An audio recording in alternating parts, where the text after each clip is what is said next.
Does God exist? Or is the material universe all that is, or ever was, or ever will be? One approach to answering this question is the cosmological argument. It goes like this: whatever begins to exist has a cause. The universe began to exist, therefore, the universe has a cause. Is the first premise true? Let's consider. Believing that something can pop into existence without a cause is more of a stretch than believing in magic. At least with magic, you've got a hat and a magician. And if something can come into being from nothing, then why don't we see this happening all the time? No, everyday experience and scientific evidence confirm our first premise. If something begins to exist, it must have a cause. But what about our second premise? Did the universe begin, or has it always existed?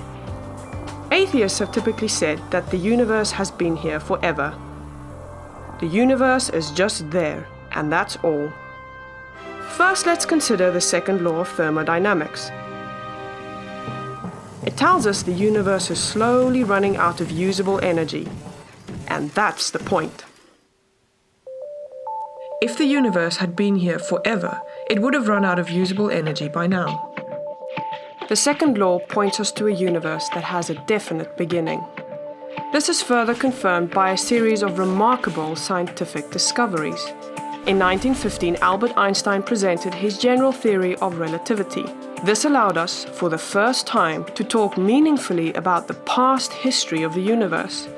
Next, Alexander Friedmann and George Lemaitre, each working with Einstein's equations, predicted that the universe is expanding.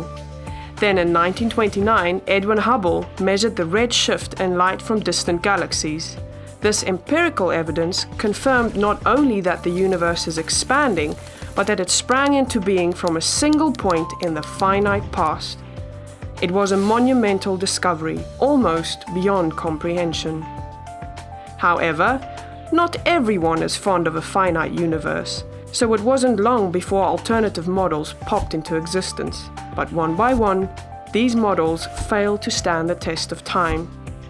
More recently, three leading cosmologists, Arvin Bord, Alan Guth, and Alexander Vilenkin, prove that any universe which has on average been expanding throughout its history cannot be eternal in the past, but must have an absolute beginning. This even applies to the multiverse, if there is such a thing.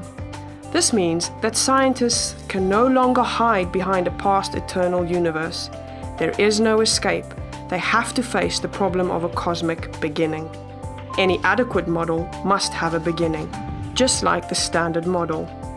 It's quite plausible then that both premises of the argument are true. This means that the conclusion is also true. The universe has a cause.